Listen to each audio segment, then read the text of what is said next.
हाय viewers, एक और thriller tell में आपका स्वागत है। आज की कहानी इसलिए स्पेशल है क्योंकि ये एक सच्ची कहानी है।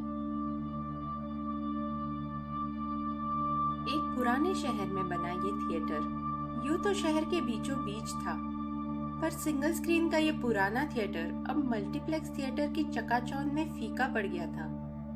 अब लोग मनोरंजन के लिए फिल्म या तो मल्टीप्लेक्स में देखते हैं या फिर अपने घर बैठे अपने फोन पर, आप ही की तरह। यूं तो ये थिएटर करीब 75 साल पुराना था, हाँ अंग्रेजों के जमाने का। लेकिन इस थिएटर के मालिक मिस्टर रोशन कक्कड़ के पास इतने पैसे नहीं थे कि वो अपने थिएटर को मॉडर्न बना सके। गरीबी एक चक्रव्यूह होता है, ये हम सभी जानते हैं। धीरे धीरे मिस्टर कक्कड़ पर बहुत सारा कर्जा चढ़ गया।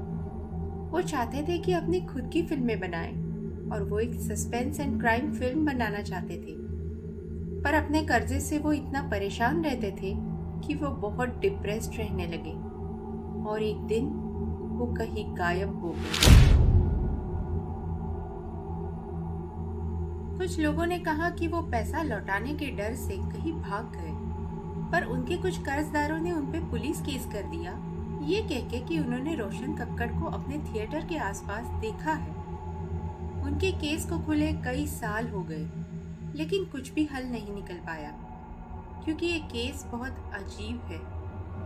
बात असल में ये है कि जो भी इंस्पेक्टर इस केस की तहकीकात करता, वो कुछ रोज में ही गायब हो जाता, बिल्कुल रोशन की तरह, हवा में। अब तक 3 इंस्पेक्टर गायब हो चुके थे। कहाँ, किसी को नहीं पता। अब तो डिपार्टमेंट ने भी घबरा के केस को क्लोज करने का मन बना लिया था। आखिर 3 पुलिस वालों का गायब हो जाना उनके लिए बड़ी चिंता का विषय थी। लेकिन फिर वहाँ एक नए सब इंस्पेक्टर की पोस्टिंग हुई, भास्कर म्हात्रे।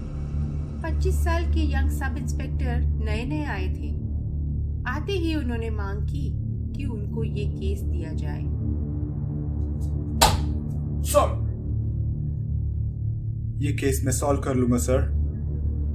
पर भास्कर, तुम यहाँ नया हो, पहले इधर का तौर तरीका को समझो। शायद तुमको पता नहीं है, पर तुमसे पहले 3 लोग इस केस के चक्कर में। सर जी, मैंने आपसे ये केस मांगने से पहले उतनी रिसर्च की है। उनमें से एक तो खुद मेरे मित्र के भाई थे। मैं ये केस आपसे पर्सनली इसीलिए रिक्वेस्ट कर रहा हूँ। मैं इसकी गुत्थी सुलझा के रहूंगा। तुम्हें इतना भरोसा है? ठीक है, मैं इस केस की फाइल्स तुम्हें दिलवा देता हूँ, but be careful. Yes sir. Inspector Bhaskar उस रात ही विक्ट्री थिएटर पहुंच गया। गेट पर ताला लगा हुआ था और सील लगी थी। ये ताला, ये कर्जदारों की वजह से लगा होगा। हाँ, अब ये जगह नीलाम होगी। बाउंड्री से कूद के जब इंस्पेक्टर अंदर गया और उसने खिड़की से अंदर देखा, तो देखा कि अंदर सिर्फ अंधेरा, धूल और इधर उधर आड़ी टेढ़ी पड़ी कुर्सियां। ओह, कितना गंदा है अंदर। भास्कर से गंदगी बर्दाश्त नहीं होती थी। वो हमेशा अपने आसपास बिल्कुल साफ रखता था। अंदर देख के उसे इतना खराब लगा कि शायद अगर दरवाजे पर ताला न लगता तो वो खुद अंदर जाके सफाई कर देता। खैर, ये प्रॉपर्टी डिस्प्यूटेड थी, वो अंदर नहीं जा सकता था, एटलीस्ट बिना परमिशन के, और परमिशन मिलने में तो बहुत वक्त बीत जाता है। हाँ, बाद में देख लेंगे।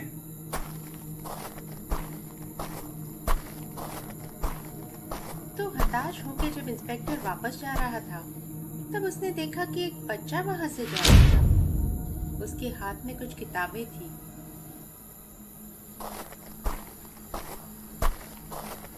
पर अचानक उस बच्चे का पैर फिसला और वो गिर गया।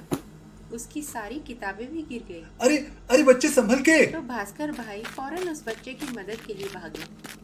उन्होंने उस बच्चे को उठाया, उसकी किताबें उठाई। अरे छोटे, इतनी रात को कहाँ जा रहे हो?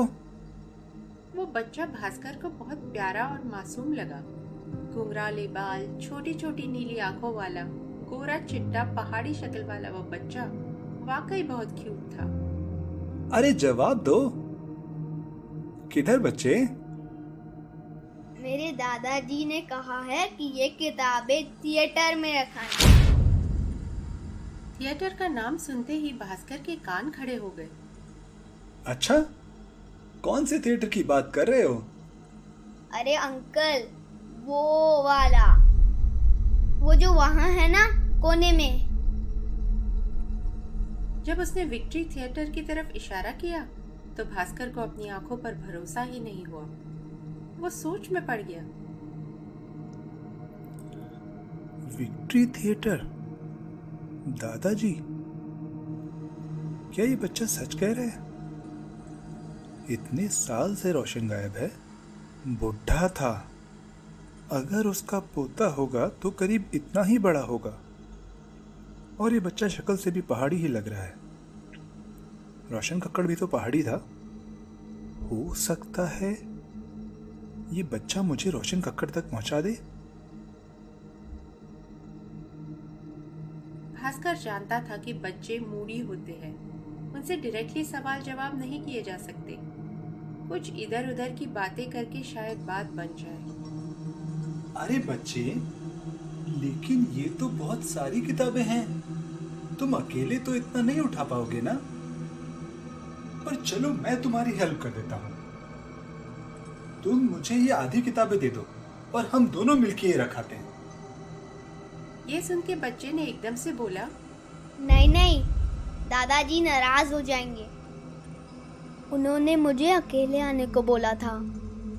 अगर वो आपको देख लेंगे तो गुस्सा करेंगे। अच्छा,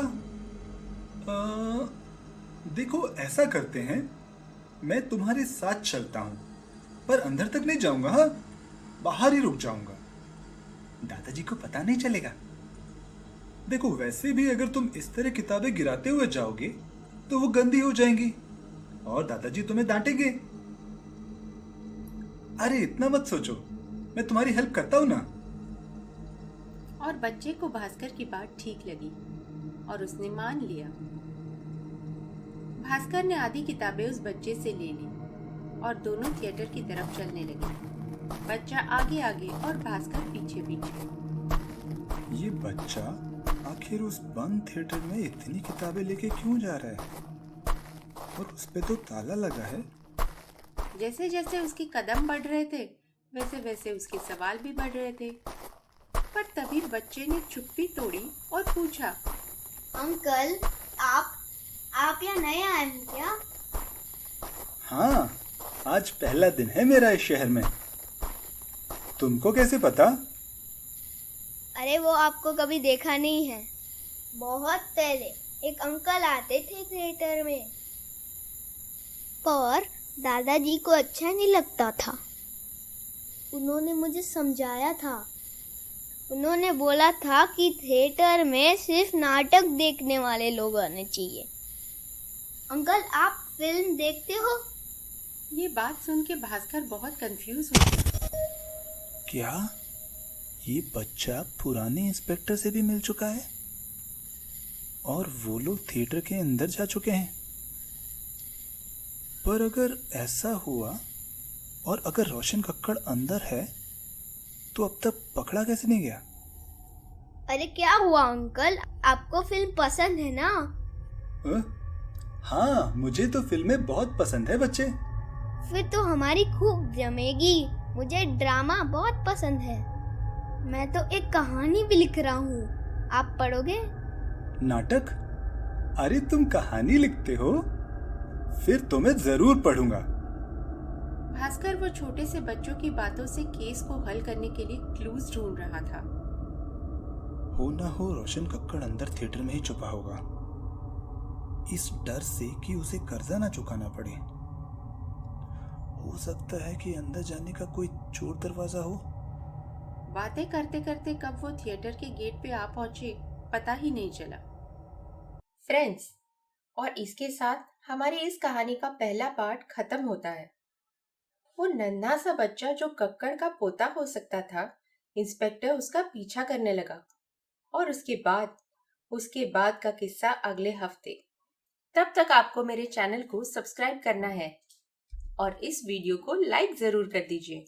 इन स्टोरीज को बनाने में मैं बहुत एफर्ट्स करती हूँ। आपका एक लाइक मुझे बहुत मैटर करेगा। और अगर आपको मेरे स्टोरीज पसंद आते हैं तो सब्सक्राइब जरूर कर लीजिए ताकि नई स्टोरीज के नोटिफिकेशंस आपको मिल सके। मेरी एक स्टोरी है जिसे आप सबने प्यार दिया, पिज्जा डिलीवरी बॉय। एक गरीब पिज्जा डिलीवरी बॉय के अपमान की कहानी है और एक बहुत अच्छा मॉरल भी है उस स्टोरी में। वो आप जरूर देख लीजिए। Thank you so much friends. Keep watching thriller tales.